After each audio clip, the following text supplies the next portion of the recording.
Era el 22 de octubre de 1907. Miles de personas se agolpaban frente a las puertas de bronce del Knickerbocker Trust Company en Manhattan. No gritaban, no protestaban, solo esperaban en silencio, aterrorizados, a que abrieran las puertas para sacar su dinero antes de que fuera demasiado tarde. Cuando las puertas se abrieron a las 9 de la mañana, la multitud entró en estampida. En 2 horas y media los depositantes retiraron $8 millones. A las 12:30 del mediodía, el Knickerbocker, la segunda institución financiera más grande de Nueva York, cerró sus puertas para siempre. La gente que todavía esperaba afuera simplemente lo perdió todo.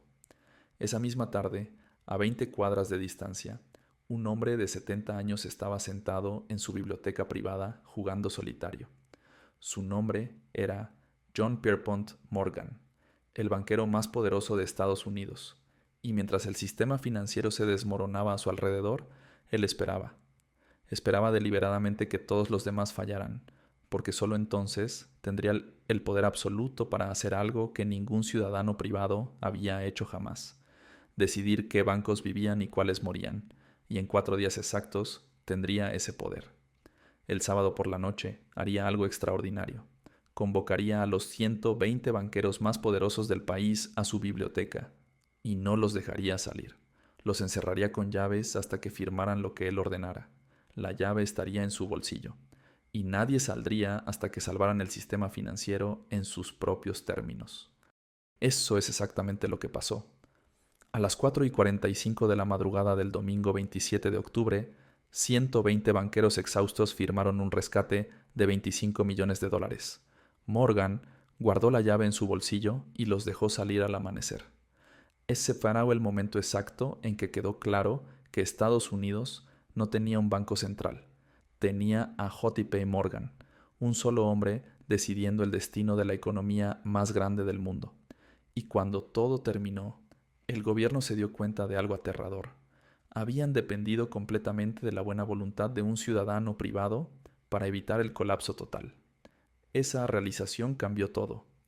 6 años después, crearon la Reserva Federal. Pero lo que casi nadie sabe es que la Fed fue diseñada en una reunión secreta en una isla privada, por los mismos banqueros que Morgan había encerrado en su biblioteca. Los mismos hombres que se beneficiaron del pánico diseñaron el sistema que supuestamente los regularía. Y 101 años después, en 2008, ese sistema colapsó exactamente de la misma manera, por las mismas razones, con las mismas consecuencias. Nada había cambiado fundamentalmente, excepto una cosa: ¿quién pagaba la cuenta? Todo comenzó con dos especuladores que creyeron poder manipular el mercado del cobre. En octubre de 1907, dos hombres controlaban múltiples bancos de Nueva York, no para prestar dinero, sino para financiar sus propios esquemas. Uno se llamaba Augustus Heinze, el otro Charles Morse, y diseñaron un plan brillante en su audacia: acaparar el mercado completo del cobre. La idea era simple: comprar suficientes acciones de United Copper Company para crear escasez artificial, forzar el precio al alza. Los que habían apostado contra el cobre tendrían que comprar a cualquier precio. Heinze y Morse se volverían millonarios en días. El 15 de octubre lanzaron su ataque. Compraron agresivamente. El precio subió inicialmente, y entonces colapsó. Había más acciones disponibles de lo que anticiparon. El precio no subió, cayó, y quedaron atrapados con millones en acciones sin valor. 2 días después, el 17 de octubre, la firma de corretaje de Heinze quebró. Fue forzado a renunciar como presidente de su banco. Al día siguiente, Morse renunció de todas sus posiciones, pero el verdadero problema no era que habían perdido su propio dinero. El problema era que habían usado el dinero de los depositantes para financiar el esquema. Y ahora, esos depositantes querían su dinero de vuelta. Inmediatamente, las corridas bancarias comenzaron. Primero en los bancos controlados por Heinze y Morse, luego en instituciones asociadas, luego en cualquier banco que tuviera alguna conexión, real o imaginaria, con los especuladores caídos. En una corrida bancaria, la verdad no importa, el miedo sí importa, y el miedo es contagioso. Para el 21 de octubre, un lunes, el pánico había llegado al Knickerbocker Trust Company, y con él llegó el fin de Charles Tracy Barney. El hombre que rogó por ayuda. Charles Tracy Barney tenía 56 años. Como presidente del Knickerbocker Trust, controlaba los ahorros de miles de familias. Era respetado, exitoso, prudente en sus inversiones. Pero Charles Barney cometió un error fatal. Conocía socialmente a Charles Morse. No eran socios, no habían conspirado juntos, simplemente se conocían. Y en el pánico de octubre de 1907, eso fue suficiente para arruinarlo. El 18 de octubre, los periódicos sugirieron que Barney podría haber estado involucrado en el esquema del cobre. No era verdad, pero en una corrida bancaria la verdad no importa. Para el lunes 21 de octubre, la multitud frente al Knickerbocker bloqueaba toda la calle. La gente había dormido en la acera para ser los primeros en retirar su dinero. Ese mismo día, otro banco importante anunció que dejaría de trabajar con el Knickerbocker. Era una sentencia de muerte financiera. La junta directiva le pidió a Barney que renunciara. Él lo hizo esa misma tarde. Barney sabía lo que venía después. El Knickerbocker no sobreviviría sin ayuda externa, así que hizo lo que cualquiera haría. Pidió ayuda a J.P. Morgan. Morgan no lo recibió personalmente. En su lugar, envió a un hombre llamado Benjamin Strong. Era vicepresidente del Bankers Trust Company, meticuloso, competente, el tipo de persona en quien Morgan confiaba para decisiones importantes. Strong llegó al Knickerbocker e intentó evaluar si la institución era solvente. Los libros estaban en desorden, las transacciones eran opacas y el tiempo se agotaba rápidamente. Strong le reportó a Morgan: «No puedo confirmar que valga la pena salvarlo». Morgan tomó su decisión inmediatamente: «No lo rescataremos». Al día siguiente, el 22 de octubre, el Knickerbocker abrió sus puertas por última vez. En 2 horas y media, los depositantes retiraron $8 millones. A las 12:30 del mediodía, el banco cerró sus puertas para siempre. Los que todavía esperaban afuera gritaron. Algunos lloraron. Muchos acababan de perder los ahorros de toda una vida en un solo instante. Charles Tracy Barney no estaba ahí. Estaba en su casa. Técnicamente no estaba arruinado. Todavía tenía $2,5 millones en activos personales, pero su reputación estaba destruida. Su nombre en todos los periódicos asociado con el mayor colapso bancario de la década. 3 semanas después, el 14 de noviembre, Charles Barney se disparó en el abdomen con un revólver calibre .32 en su propia habitación. Murió durante una cirugía de emergencia a las 2:30 de la tarde. Tenía 56 años. No murió por falta de dinero. Murió porque J.P. Morgan decidió que su banco no valía la pena salvarlo. Y Morgan, mientras tanto, seguía esperando, jugando solitario en su biblioteca, esperando el momento exacto en que todos los demás no tuvieran alternativa más que venir a él. Con el colapso del Knickerbocker, el pánico se volvió incontrolable. El jueves 24 de octubre, a la 1:30 de la tarde, el presidente de la Bolsa de Nueva York corrió a las oficinas de Morgan con noticias catastróficas. Los bancos se negaban a hacer los préstamos de corto plazo que facilitaban las operaciones diarias de la bolsa. Sin esa liquidez, los precios estaban cayendo en picada. La bolsa tendría que cerrar anticipadamente. Morgan fue enfático. Si la bolsa cierra, aunque sea 1 hora antes, 50 casas de corretaje quebrarán antes del final del día y la bolsa nunca reabrirá. Convocó a los presidentes de los principales bancos a su oficina. Comenzaron a llegar a las 2 de la tarde. Morgan les informó que necesitaba $25 millones en 10 minutos para mantener la bolsa abierta. A las 2:16 de la tarde, 14 presidentes de bancos habían comprometido $23,600,000. La bolsa permaneció abierta. El colapso inmediato fue evitado, pero era solo un parche temporal. El sistema seguía sangrando. Para el sábado 26 de octubre, Morgan sabía que necesitaba una solución permanente. Esa noche convocó a los banqueros más poderosos de Nueva York a su biblioteca privada. Llegaron alrededor de las 6 de la tarde. Morgan los separó en 2 grupos: los presidentes de los bancos comerciales en un salón, los ejecutivos de las compañías de inversión en otro. Se movía entre las salas, coordinando, negociando, presionando. El problema era simple. Dos instituciones financieras estaban al borde del colapso. Si quebraban el lunes por la mañana, el pánico sería imparable. Necesitaban un rescate de $25 millones y las compañías de inversión tendrían que proporcionarlo. Pero los ejecutivos no querían comprometer su propio capital para salvar a sus competidores. Argumentaban, negociaban, buscaban excusas, las horas pasaban, medianoche llegó y pasó. Seguían discutiendo. A las 3 de la madrugada, alrededor de 120 ejecutivos estaban reunidos esperando una resolución, y entonces se dieron cuenta de algo. Morgan había cerrado las puertas de la biblioteca con llave, y la llave estaba en su bolsillo. No era una reunión, era un secuestro financiero. Morgan entró al salón principal a las 4 de la mañana. No pidió, no rogó, simplemente informó que debían proporcionar un préstamo de $25 millones. Los presidentes se resistían, argumentaban que no era justo, que sus accionistas nunca lo aprobarían, que el gobierno debería intervenir. Morgan los miró en silencio durante varios segundos, y luego dijo algo que cambió todo. Si no lo hacen, el sistema bancario completo colapsará antes del mediodía del lunes, y cuando colapsa, ustedes colapsan con él. No hay alternativa, no hay más tiempo, y no van a salir de esta biblioteca hasta que firmen. No era amenaza, era matemática simple, y todos en esa sala lo sabían. A través de su considerable influencia personal, Morgan persuadió al líder informal del grupo a firmar primero. A las 4:45 de la madrugada, firmó. El resto siguió inmediatamente después. Morgan sacó la llave de su bolsillo y abrió las puertas.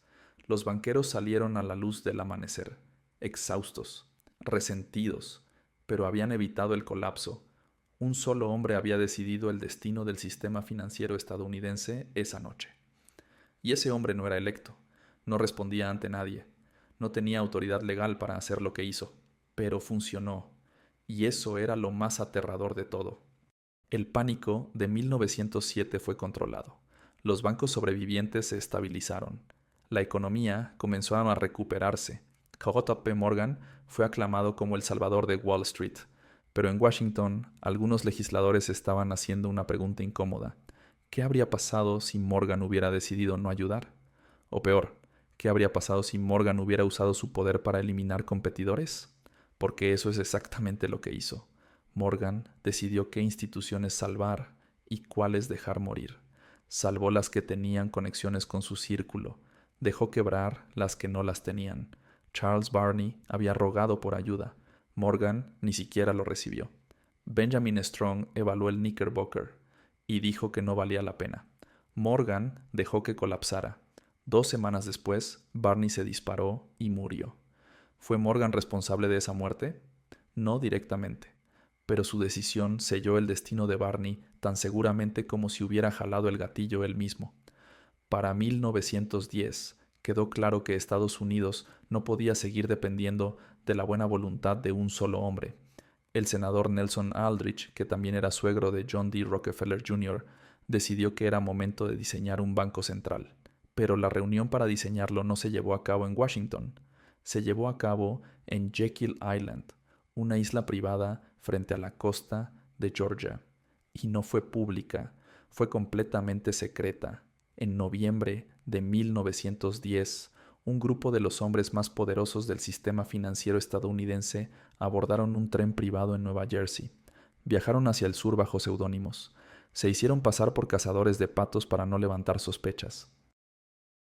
El grupo incluía a Nelson Aldrich, Paul Warburg del banco Kunlop, Frank Vanderlip del National City Bank y varios otros. También estaba Benjamin Strong, el mismo Benjamin Strong que había evaluado al Knickerbocker en 1907 y recomendado dejarlo morir. Se hospedaron en el Jekyll Island Club, un resort exclusivo para millonarios. Durante 10 días, diseñaron en secreto el plan que se convertiría en el Federal Reserve Act. Paul Warburg era el arquitecto principal. Había estudiado los bancos centrales europeos durante años. Creía que Estados Unidos necesitaba un sistema similar, pero con apariencia más descentralizada, para evitar oposición política. El plan que diseñaron era ingenioso. No se llamaría Banco Central de Estados Unidos, porque ese nombre generaría resistencia. Se llamaría Sistema de la Reserva Federal, plural, como si fueran múltiples instituciones independientes cuando en realidad serían coordinadas centralmente. No estaría directamente controlado por el gobierno porque eso generaría desconfianza del sector privado, pero tampoco sería completamente privado porque eso generaría acusaciones de control bancario. Sería una mezcla, junta de gobernadores nombrada por el presidente, pero bancos regionales operados con participación privada. Era el compromiso perfecto, o la trampa perfecta, dependiendo de cómo lo veas. Durante años, los participantes de la reunión negaron que hubiera ocurrido. Frank Vanderlip finalmente la admitió públicamente en 1935, 25 años después, en un artículo del Saturday Evening Post. Creo que Aldrich y yo éramos conspiradores tan astutos como cualquier grupo que haya trabajado para dominar un gobierno. Nos sentíamos realmente conspiradores. Descubrimiento significaría destrucción de nuestro plan. El 23 de diciembre de 1913, el presidente Woodrow Wilson firmó el Federal Reserve Act. Estados Unidos finalmente tenía un banco central oficial, y Benjamin Strong, el hombre que había evaluado al Knickerbocker y recomendado dejarlo morir, se convirtió en el primer presidente del Banco de la Reserva Federal de Nueva York en 1914, la sucursal más poderosa de todo el sistema, el hombre que dijo no vale la pena salvarlo. En 1907 diseñó el sistema que decidiría qué valía la pena salvar en el futuro. Eso no es ironía, eso es diseño intencional. La Fed fue presentada al público como una institución para proteger a la gente común del poder de banqueros privados como Morgan, pero fue diseñada en secreto por esos mismos banqueros, en una isla privada, bajo seudónimos, y negaron su existencia durante décadas. De 1913 a 2008. El patrón que nunca cambió. Durante el siglo siguiente, la Reserva Federal enfrentó múltiples crisis: el crack de 1929, la Gran Depresión, el Lunes Negro de 1987. Cada vez intervenía para estabilizar el sistema. Pero en septiembre de 2008, el sistema diseñado en Jekyll Island enfrentó su prueba más grande desde 1907 y colapsó exactamente de la misma manera. Lehman Brothers, uno de los bancos de inversión más grandes de Estados Unidos, estaba al borde de la quiebra. El secretario del Tesoro Henry Paulson y el presidente de la Reserva Federal, Ben Bernanke, convocaron a los CEOs de los principales bancos a una reunión de emergencia. Igual que Morgan en 1907, necesitaban que los bancos privados rescataran a Lehman. Igual que Morgan había necesitado que los bancos rescataran al Trust Company of America, pero esta vez los banqueros se negaron. No había un JP Morgan con el poder absoluto de forzarlos. No había nadie con una llave en el bolsillo que pudiera encerrarlos hasta que firmaran.